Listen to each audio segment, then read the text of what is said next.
اور غور و فکر کریں کہ ہماری یہ ٹوٹی پھوٹی عبادتیں کیا اللہ سبحانہ تعالیٰ کی بارگاہ میں قبولیت کا شرف رکھیں گی بھی یا نہیں۔ اللہ کا شکر ادا کرنے کے لیے ہمیں پہلے اس کی نعمتوں کو دیکھنا چاہیے، اس میں غور و تدبر کرنا چاہیے، پھر اس کے بعد شکر گزاری ہمارے اندر خود ہی پیدا ہوں گی۔ ہمارے نمازوں میں تو دنیا جہاں کے خیالات آتے رہتے ہیں، جو چیزیں ہمیں بھول جاتی ہے عام وقت میں، خاص طور سے نمازوں میں ہمیں یاد آتی، تو یہ شیطان ہماری نمازوں میں چوری کرواتا ہے۔ تو خیالات کو ہم پاکیزہ کب رکھ سکتے نماز کے اندر، خشوع خضوع کب لا سکتے؟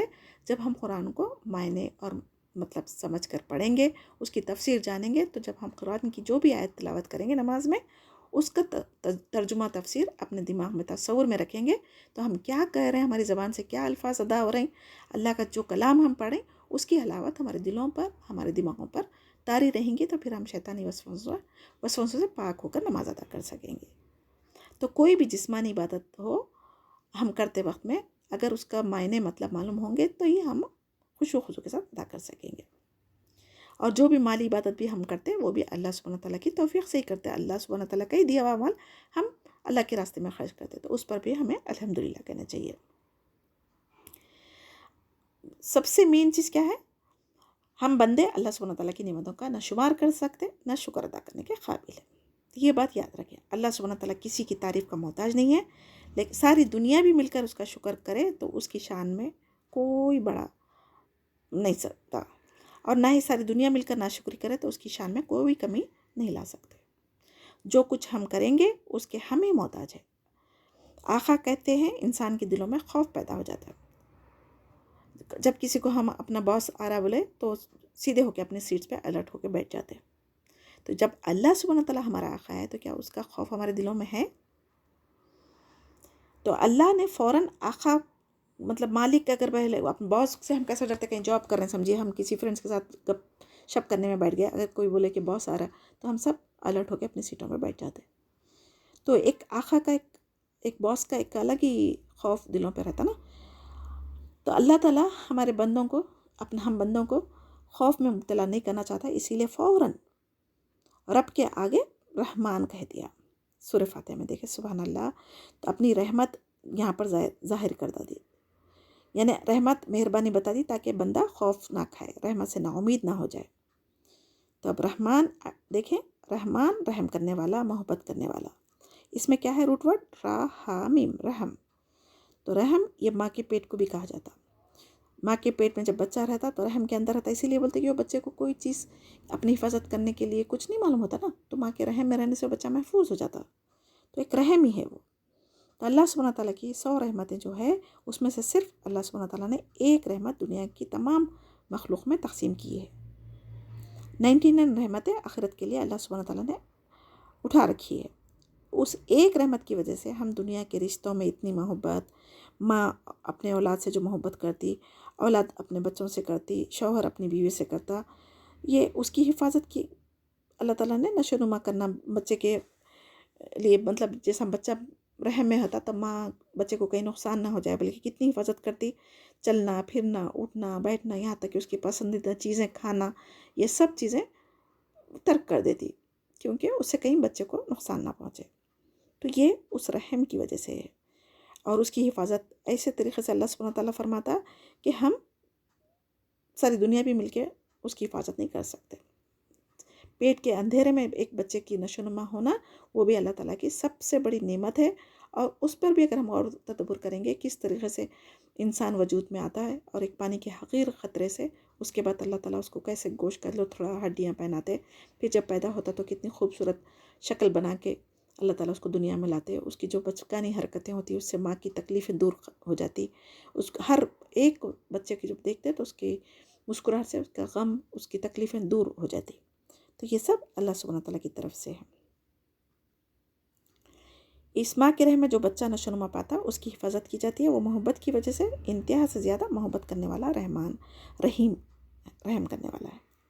حدیث مبارکہ میں آپ صلی اللہ علیہ وسلم نے فرمایا، اللہ سبحانہ تعالیٰ نے اپنی رحمت کی وجہ سے کسی بندے کو جنت کے اعلیٰ درجات عطا کرنا چاہتا ہے، مگر بندے کے اعمال اس قابل نہیں ہوتے، تو پھر اللہ سبحانہ تعالیٰ ایسے بندوں کو دنیا میں کوئی بیماری، مصیبت اور نقصان وغیرہ میں مبتلا کر دیتا تاکہ آزمائے، انسان صبر کرتا یا شکر کرتا اور یا ذکر کرتا وہ دیکھنا چاہتا ہے۔ جب انسان صبر، شکر، ذکر میں مشغول رہتا تو اللہ سبحانہ تعالیٰ اس مقام تک اس کو پہنچا دیتا ہے۔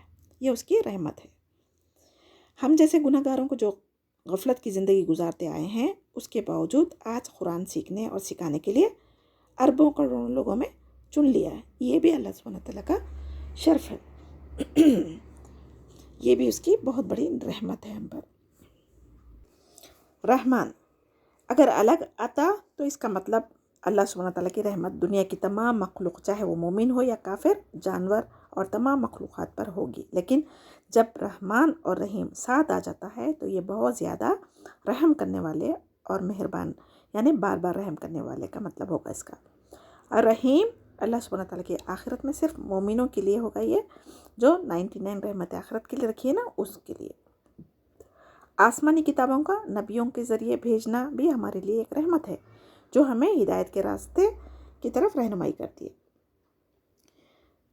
سورہ رحمان میں دیکھیں، اس نام کی صورت ہی قرآن میں موجود ہے جس میں اس کی تمام صفات بیان کر دی گئی۔ علم القرآن کا مطلب اللہ تعالیٰ سورہ رحمان میں اپنے صفات کے ساتھ ساتھ اس نے قرآن سکھایا کہا ہے، علم القرآن، جس میں انسانوں کے لیے ہدایت ہے۔ یعنی اللہ تعالیٰ کی رحمت نہیں ہوتی تو ہمیں یہ چیزیں پتہ نہیں ہوتی تو ہم کیسے جنت کا راستہ پا سکتے تھے؟ تو سبحان اللہ، اللہ سبحانہ تعالیٰ کی رحمت کا اندازہ آپ فرعون کے واقعے سے کر سکتے ہیں۔ آپ صلی اللہ علیہ وسلم سے ایک مرتبہ حضرت جبرائیل علیہ السلام نے کہا، جب فرعون سمندر میں غرق ہونے والا تھا، عذاب کو اپنی آنکھوں سے دیکھ چکا تھا، تو کہنے لگا میں اب موسیٰ علیہ السلام کے رب پر ایمان لاتا ہوں۔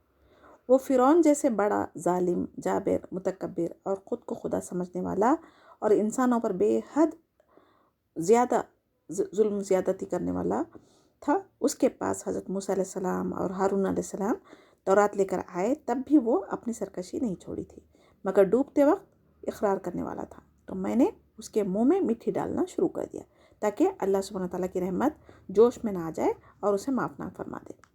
سبحان اللہ۔ تو اللہ سبحانہ تعالیٰ کی رحمت کی وسعت کتنی ہے یہ فرشتے جانتے ہیں۔ آخرت میں وہ صرف رحیم ہوگا، اس کی رحمت صرف مومنوں کے لیے ہوگی۔ اللہم جعلنا منہم۔ حضرت زید بن حارثہ رضی اللہ تعالیٰ عنہ جو آپ صلی اللہ علیہ وسلم کے منہ بولے بیٹے تھے اور آپ کو ان سے بہت زیادہ محبت تھی، تو کفار مکہ کا ایک شخص زید بن حارثہ کو قتل کرنا چاہتا تاکہ آپ صلی اللہ علیہ وسلم کو تکلیف پہنچائے۔ اس نے تلوار ہاتھ میں اٹھائی اور زید بن حارثہ کو قتل کرنا چاہا، تو انہوں نے یا رحمان یا رحیم یا ارحم الراحمین کہا، تو ایک آواز آئی لا تقتلوا، اس کے معنی کیا ہے؟ مت قتل کرو۔ یعنی اطراف میں کوئی نہیں تھا، اس نے دوبارہ تلوار اٹھائی، پھر حضرت زید بن حارث کیا کہا؟ یا ارحم الراحمین۔ وہی آواز آئی لا تقتل، اس نے ادھر ادھر دیکھا، کوئی نظر نہیں آیا، پھر تیسری دفعہ تلوار اٹھائی تو زید بن حارثہ نے پھر سے یا ارحم الراحمین کہا، پھر وہی آواز لا تقتل۔ وہ حیران اور پریشان ہو گیا، کون ہے؟ پھر بھی وہ اپنے ارادے سے باز نہیں آیا تھا، جس کی وجہ سے کوئی آیا اور اس کا سر قلم کر دیا۔ تو یا ارحم الراحمین یہ پڑھنے کی کتنی بڑی فضیلت بتائی گئی یہاں پر دیکھیں۔ حضرت زید بن حارثہ نے اس شخص سے پوچھا کہ تم کون ہو؟ اس نے کہا میں اللہ کی طرف سے بھیجا گیا ہوں۔ جب تم پہلی دفعہ یا ارحم الراحمین کہا تھا اس وقت میں عرش کے پاس تھا، اور جب تم دوسری مرتبہ کہا تو میں 7ویں آسمان پر پہنچ چکا تھا، اور جب تیسری مرتبہ کہا تھا تو میں تمہارے پاس پہنچ چکا تھا۔ جو تمہیں لا تقتل کی آوازیں آئی وہ میں ہی کہہ رہا تھا۔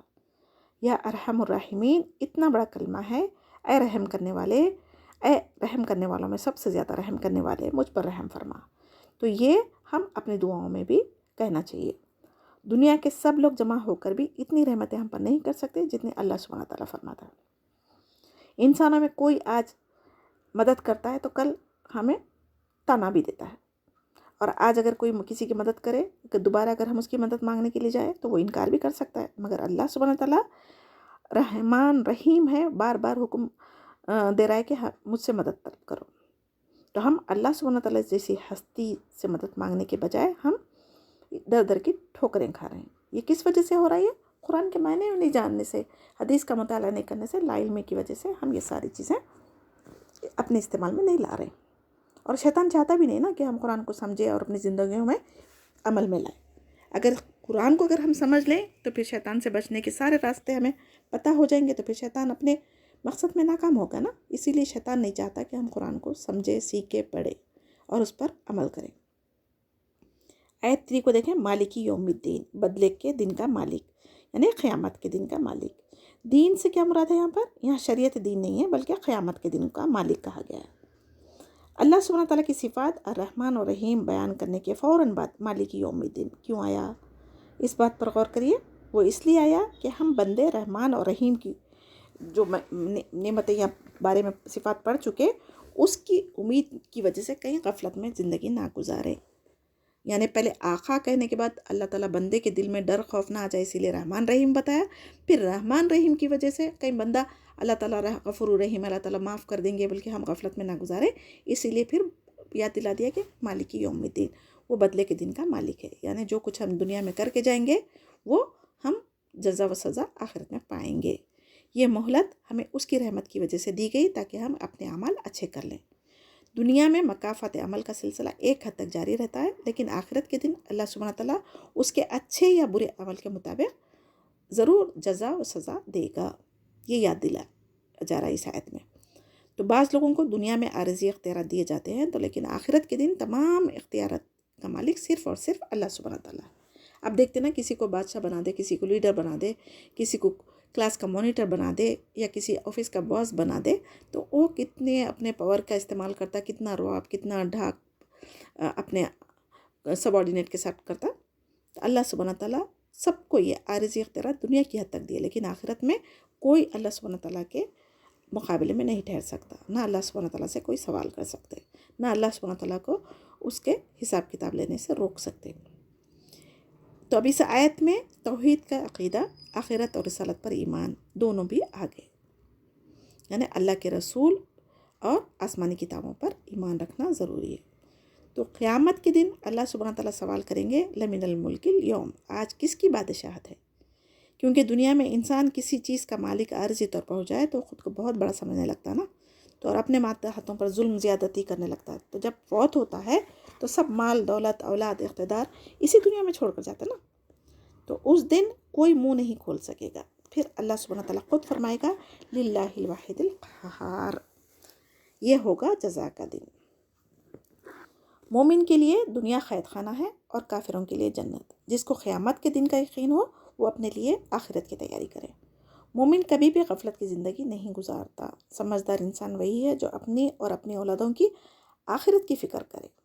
آج تک جو بھی زندگی ہماری گزری ہے اس میں غفلت جو بھی ہو چکی ہے، ہمیں اس پر توبہ استغفار کر کے باقی سانسوں کی قدر کریں. پتہ نہیں کب ہماری یہ سانسوں کا تعلق ہمارے جسم سے ٹوٹ جائے. تو آپ اپنی آخرت کی فکر کرنا شروع کر دیں. دنیا کے دن کی طرح 24 گھنٹوں کا نہیں ہوگا، بلکہ آخرت کا دن بہت طویل ہوگا. یوم کا مطلب یہ دنیا کا عام دن نہیں ہے. یہ جس کا ایمان جیسا ہوگا اس کے مطابق اس کو اس کا دن لمبا یا چھوٹا لگے گا. جس کا ایمان اعلیٰ درجے کا ہوگا ان کو عصر سے مغرب کی طرح لگے گا، اور جس کی کوئی تیاری نہیں تھی اس کے لیے وہی دن 50,000 سال کی طرح لگے گا. جیسا کہ انسان کی زندگی میں جب خوشحالی ہوتی تو دن رات کیسے گزر رہے ہمیں پتہ ہی نہیں چلتا، لیکن وہی کبھی کسی مصیبت، کسی بیماری یا تکلیف کے اپنوں کی موت کے وقت ہوتا، ایک رات ایسی لگتی کہ گزرتی نہیں، مصیبت والی، پریشانی والی رات بہت لمبی طویل لگتی، گزرتی نہیں. تو اسی طریقے سے آخرت میں بھی جس کا جیسا ایمان ہوگا اتنی آسانی سے ان کا حساب کتاب ہوگا اور وہ دن اتنا چھوٹا نظر آئے گا. انسان دنیا میں جو خوشحال ہوتا نا اس کو رات گزارنا بہت آسان ہو جاتا. وہی رات جس پر مشکلیں ٹوٹی پڑتی ہے وہ رات کو پہاڑ کی طرح کہتا ہے، گزر ہی نہیں پاتی نا.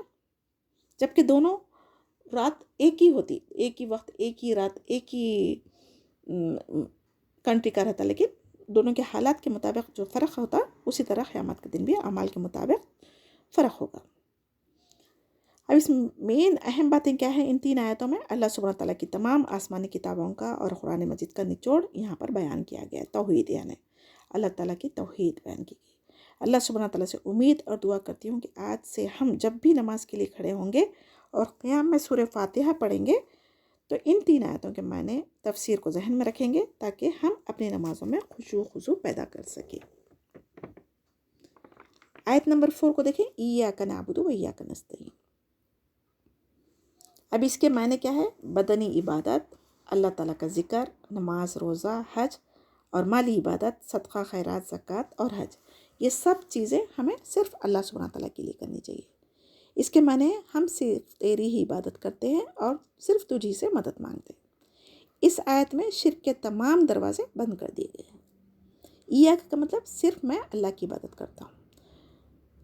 دوسری حکمت کیا ہے اس میں؟ پہلے اللہ کی ذات، اس کے بعد ہم اللہ سبحانہ تعالیٰ کی رضا کے لیے انتہائی عاجزی و انکساری کے ساتھ اللہ کی محبت اور اس کی طاقت کے سامنے عاجزی اور بے بسی کا اظہار کر رہے ہیں، جو صرف اللہ تعالیٰ کے لیے جائز ہے۔ مومن اللہ سے ہمیشہ ڈرتا ہے، نہ ہم کسی کی عبادت کر سکتے اور نہ ہی کسی کی مدد طلب کر سکتے اور نہ ہی اس اللہ سبحانہ تعالیٰ کا کوئی کسی کو شریک ٹھہرا سکتے۔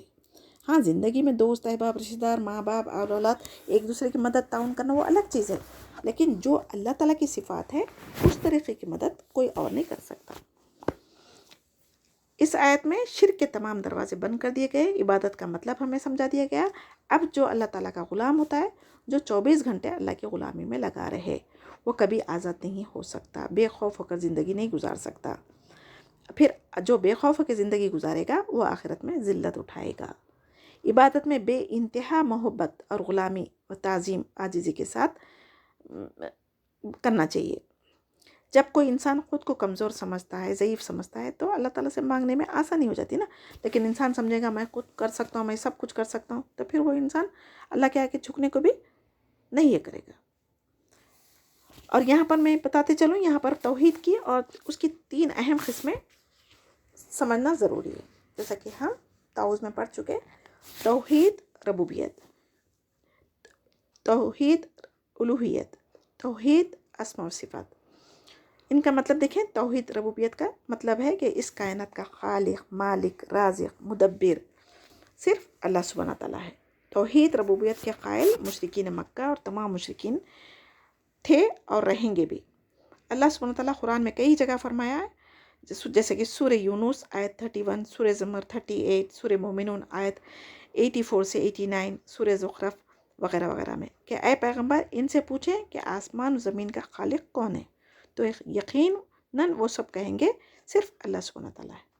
تو آسمانوں اور زمین کا خالق، عرش عظیم کا مالک، جنت دوزخ کا مالک، قیامت کے دن کا مالک، ہر چیز کی بادشاہت اور ساری کائنات اللہ سبحانہ تعالیٰ ہی کی ہے۔ یہ توحید ربوبیت کہلاتی ہے۔ اب نمبر 2، توحید الوہیت۔ توحید الوہیت سے مراد عبادت کے تمام اقسام کا مستحق صرف اللہ سبحانہ تعالیٰ ہے، اور عبادت کے ہر وہ کام جو کسی مخصوص ہستی کی رضا کے لیے یا ان کی ناراضگی کے خوف سے کیے جاتے ہیں، جیسا کہ نماز، روزہ، زکوٰۃ اور حج، یہ عبادت نہیں ہے، بلکہ کسی اور عبادت کسی مخصوص ہستی کے لیے کی جائے، یا ان سے دعا التجا کرے، یا حاجت روا سمجھے، ان کے نام کی نظر و نیاز کرے، طواف خبروں کا کرے، کسی کے سامنے تعظیم کے لیے جھک جائے اور ان کا خوف دل میں پیدا کرے یا رکھے، وغیرہ وغیرہ۔ یہ تمام کام خبروں والوں کے لیے کرنا، مدفون فوت شدہ والے ان کے بزرگان کی مطلب توہین کریں گے تو وہ ہمیں لت لگیں گے، ایسے الفاظ زبانوں پہ لاتے نا، یہ ساری چیزیں اسی میں شامل ہے۔ یہ سب شرک الوہیت میں شامل ہے۔ تو توحید اسماء و صفات کا مطلب ہے کہ اللہ سبحانہ تعالیٰ کے جو صفاتی نام ہیں قرآن و حدیث میں بیان کیے گئے ہیں، اس بنا پر کسی تعویل اور تحریف کے تسلیم کرنا، جیسا کہ حی القیوم آیت الکرسی میں ہم آگے پڑھیں گے، جو زندہ اور ہمیشہ قائم رہنے والا ہے۔ ایسے تو کوئی دنیا کی کوئی ہستی ہے نہیں جو ہمیشہ قائم رہنے والا زندہ ہے، اور اللہ سبحانہ تعالیٰ کبھی نیند یا اونگ بھی نہیں آتی، ہم آیت الکرسی میں پڑھیں گے انشاءاللہ۔ اور پھر عالم الغیب، غیب کا علم صرف اللہ سبحانہ تعالیٰ کو ہے۔ یہ سب اللہ سبحانہ تعالیٰ کی صفات ہے۔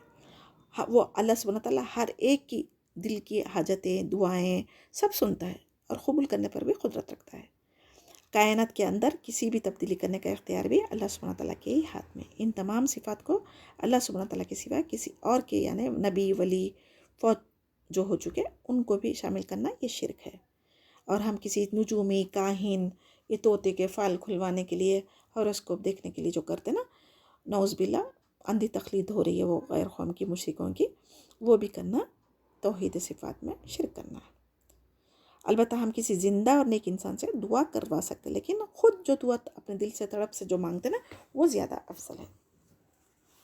کیونکہ سورہ غافر آیت نمبر 60 میں اللہ سبحانہ تعالیٰ فرما رہے ہیں وقال ربکم ادعونی استجب لکم، تم مجھ سے مانگو میں تمہاری دعاؤں کو قبول کروں گا۔ تو اب اللہ سبحانہ تعالیٰ خود کہہ رہے ہیں اگر آپ کو کوئی لیڈر، کوئی ایم ایل اے، کوئی بڑا پرائم منسٹر، کوئی اگر آفیسر کہتے اگر تم کو جب کبھی ضرورت ہو تم مجھ سے مانگو، تو کیا آپ اس آفیسر کی مدد لینے جائیں گے یا نہیں پھر کسی واچ مین کی، پیون کی یا اس کے اٹینڈر کی آپ ہیلپ کرنا چاہیں گے، ہیلپ لینا چاہیں گے؟ جب آپ بولیں گے کہ کوئی اگر روکے گا بھی تو بولیں گے کہ مجھے انہوں نے کہا تھا کہ میری مدد کرو، میں تمہاری مدد کرنے تیار ہوں، مجھے انہوں ملنے کے لیے کہا۔ جیسے ہی آپ بڑے آفیسر کا، کسی عہدیدار کا، کسی منسٹر کا نام لے لیں تو ان کے جو سیکیورٹی گارڈز وغیرہ رہتے ہیں وہ سب منہ بند کر کے آپ کو فوراً جانے دیتے۔ تو اللہ سبحانہ تعالیٰ خود کہہ رہے ہیں، تو اللہ سبحانہ تعالیٰ سے بڑی عظیم ہستی جس کے ہاتھ میں دنیا اور آخرت کی کنجیاں ہیں، دنیا آخرت کے مالک ہے، خالق ہے، رازق ہے، تو اس سے ہم ڈائریکٹ مانگنا چھوڑ کے ان سے در در کی ڈھکریں کھاتے پھر رہے ہیں۔ اور دوسروں سے اگر مانگیں گے تو ہو سکتا ہے دینے کے بعد تانا بھی دے دے، لیکن اللہ سبحانہ تعالیٰ چاہے آپ دنیا مانگ لیں اس سے، آخرت کی نعمتیں مانگ لیں، اس کے خزانے میں کوئی کمی آنے والی نہیں ہے۔ تو اللہ سبحانہ تعالیٰ سے مانگنے سے ہمیں شیطان روکتا ہے اصل۔ تو اللہ سبحانہ تعالیٰ سے مانگنا ہمارے لیے کب آسان ہوگا؟ جب اللہ تعالیٰ کے آیتیں ہم پڑھیں گے، اس کو سمجھیں گے، اللہ سبحانہ تعالیٰ کا کیا حکم ہے، کیا ہم سے اللہ تعالیٰ چاہ رہا ہے، تو تبھی ہم اس کے مطابق اپنی زندگیوں میں حاجت روا اللہ کو سمجھیں گے، اللہ سے مانگیں گے۔ ہمیں کسی واسطے وسیلے کی ضرورت ہی نہیں ہے اللہ سے مانگنے کے لیے۔ اللہ تعالیٰ شہرک سے بھی زیادہ قریب ہے۔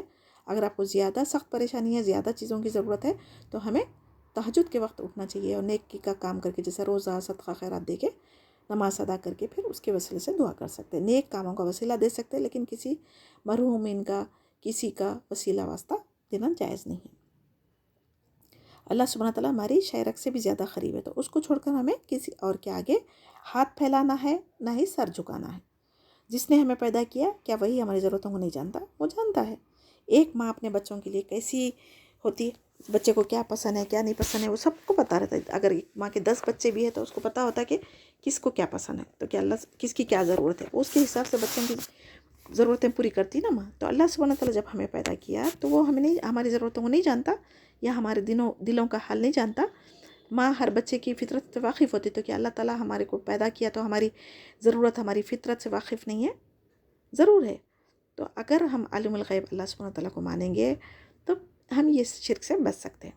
جو اللہ حضرت نوح علیہ السلام کو طوفان سے بچا سکا، حضرت ابراہیم علیہ السلام کو آگ سے بچا سکا، اور حضرت موسیٰ علیہ السلام کو فرعون سے نجات دلا سکا، اور حضرت یونس علیہ السلام کو مچھلی کے پیٹ میں محفوظ رکھ سکا، تو کیا ہمیں گمراہیوں سے نکال کر ہدایت نہیں دے سکتا؟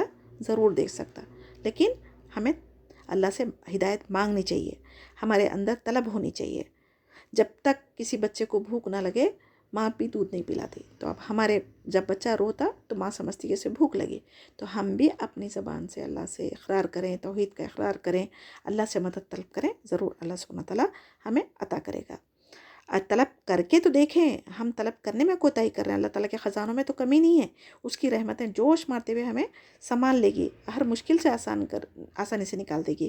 اللہ پر توکل کر کے تو دیکھیے، پھر اللہ تعالیٰ ہماری زندگیوں میں معجزے ضرور، معجزے تو ہر ایک کی زندگی میں آتے لیکن ہمیں نظر نہیں آتے، لیکن جب ہم اللہ کا کلام سمجھیں گے، اس پہ توکل کریں گے، اس پہ یقین ہو جائیں گا، تو پھر اپنی زندگی کے معاملات میں، ہر معاملات میں آپ غور کریں گے تو معجزے ضرور نظر آئیں گے۔